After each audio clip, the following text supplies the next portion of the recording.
Halo pemirsa GPR TV dari Sabang sampai Merauke, dari Biangas hingga Pulau Rote. Bertemu kembali dengan saya Anggria Ratri dalam program Kominfo Newsroom.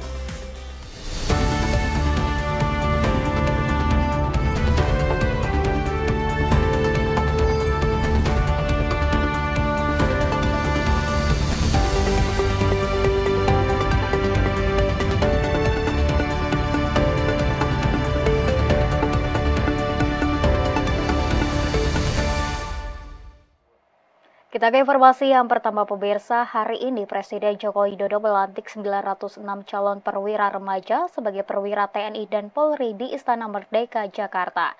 Pada kesempatan itu Presiden memberikan penghargaan Adi Makayasa kepada 4 lulusan terbaik Akademi Militer dan Akademi Kepolisian.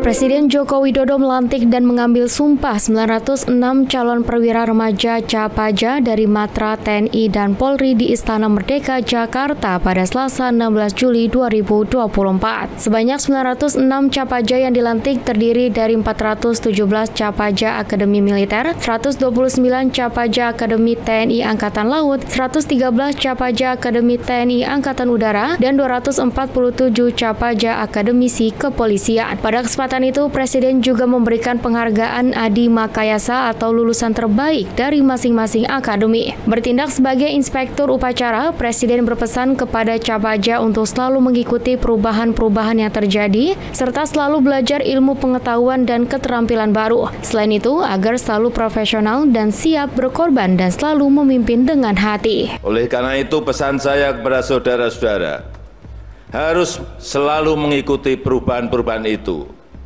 Harus selalu belajar ilmu pengetahuan dan keterampilan-keterampilan baru. Jadilah pembelajar yang cepat dan terampil.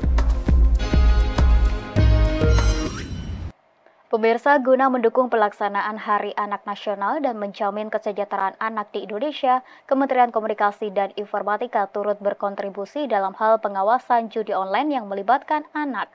Sementara itu, dari sisi praktis, Kementerian Kominfo melakukan patroli siber.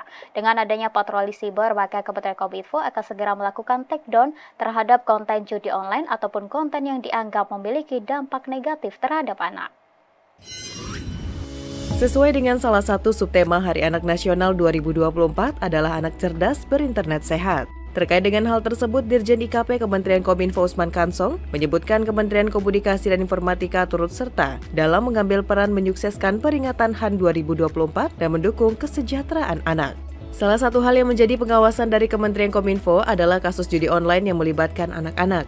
Data yang dirilis Sistem Informasi Online Perlindungan Perempuan dan Anak sejak Januari hingga Februari 2024 menunjukkan kejadian kekerasan terhadap anak telah mencapai angka hampir 2.000 kasus dan 2% di antara 4 juta orang yang terjerat judi online masih berusia di bawah 10 tahun. Soal judi online ini tentu terkait dengan sehat berinternet di kalangan anak-anak karena tadi datanya disebutkan 80.000 ya, 80.000 anak terlibat judi online. Nah, Kominfo sebetulnya sudah memiliki ya instrumen regulasi, yakni Undang-Undang ITE, perubahan kedua Undang-Undang ITE. Di dalam perubahan kedua Undang-Undang ITE itu sudah diatur perlindungan anak di ranah digital atau dunia internet. Ya, di dunia internet itu sudah ada. Nah, kemudian yang kedua, judi online umumnya masuk lewat game online dan Kominfo juga sudah memiliki instrumen hukum, yakni Peraturan Menteri Kominfo Nomor 2 Tahun 2024 tentang klasifikasi game. Dan di dalam klasifikasi game untuk anak berusia berapapun itu tidak boleh ada judi online.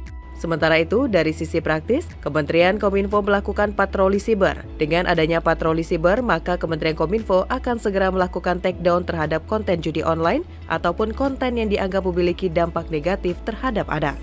Dirjen IKP juga mengimbau agar orang tua, keluarga, dan orang sekitar dapat melindungi anak-anak terhadap dampak negatif internet. Terkait dengan adanya kasus kekerasan yang terjadi pada anak, staf ahli Menteri Bidang Partisipasi dan Lingkungan Strategis Kementerian PPPA Titi Eko Rahayu juga mengimbau bagi masyarakat yang menemukan kasus kekerasan terhadap anak atau bahkan yang menjadi korban dapat melaporkan ke call center SAPA, Sahabat Perempuan dan Anak, di nomor 08111 129 129 yang sudah terintegrasi ke seluruh provinsi yang ada di Indonesia. Kami berharap masyarakat yang melihat, mendengar, atau bahkan menjadi korban kekerasan untuk jangan ragu melaporkan kasusnya, melaporkan ke call center kami, call center Sahabat Perempuan dan Anak atau SAPA 129 di nomor 129. Atau bisa melalui WA di 08111 129 129. Kan masyarakat biasanya agak takut ya melaporkan ke kantor polisi. Nah, kami memiliki call center 129 yang sudah terintegrasi ke 34 provinsi. Atau kalau mau yang lebih dekat lagi, kan ada Dinas Pengampu Urusan PPPA atau ke UPTD, Unit Pelaksana Teknis Daerah Perlindungan Perempuan dan Anak. Bisa melapor ke situ juga. Kita beralih ke informasi lainnya, pemirsa. Pelaksana tugas Kepala BPS Amalia Adininggar Widyasanti melaporkan ekspor Juni 2024 mengalami penurunan 6,65% secara bulanan, namun mengalami kenaikan secara tahunan sebesar 1,17%. Penurunan secara bulanan ini ditopang oleh ekspor pertambangan dan untuk kenaikan ekspor secara tahunan ditopang oleh ekspor industri pengolahan.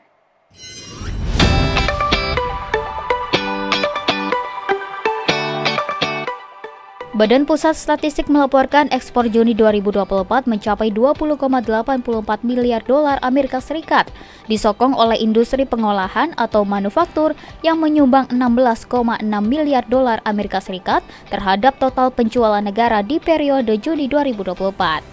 Pelaksana tugas Kepala BPS Amalia Adininggar Widyasanti dalam rilis BPS 15 Juli 2024 mengatakan, apabila dirinci berdasarkan golongan penyumbang terbesar di ekspor non-migas dan industri pengolahan, sektor tersebut terdiri dari bahan bakar mineral, lemak dan minyak hewani, besi dan baja, mesin dan perlengkapan elektrik, kendaraan, nikel dan turunannya, logam mulia, alas kaki, serta produk olahan kimia. Secara kumulatif pada Januari hingga Juni 2024, ekspor sektor manufaktur menyentuh angka 91,65 miliar dolar Amerika Serikat, dengan persentase peran terhadap penjualan di periode yang sama mencapai 73,27%. Nilai ekspor Indonesia mencapai 20,84 miliar US dollar yang mengalami penurunan sebesar 6,65% secara bulanan dan kenaikan 1,17% secara tahunan. Penyumbang utama penurunan ekspor secara bulanan adalah ekspor pertambangan dan lainnya, sementara penyumbang utama kenaikan ekspor secara tahunan adalah ekspor industri pengolahan. Lebih lanjut, Amalia juga menjelaskan sektor lain yang memberikan kontribusi terhadap ekspor Indonesia di bulan Juni, yakni pertanian, kehutanan, dan perikanan sebesar 394,2 juta dolar Amerika Serikat, serta sektor pertambangan dan lainnya yang berhasil menyumbang ekspor sebesar 3,16 miliar dolar Amerika Serikat. Pemirsa, Kementerian Perdagangan akan membentuk satuan tugas untuk menyelidiki membludaknya barang impor yang masuk ke Indonesia. Satgas tersebut ditargetkan dapat terbentuk dalam pekan ini. Menjamurnya barang impor ilegal di dalam negeri menyebabkan industri lokal tidak bisa berkompetisi di pasar. Untuk mengatasi hal tersebut, Kementerian Perdagangan akan segera membentuk satuan tugas pemberantasan barang impor ilegal.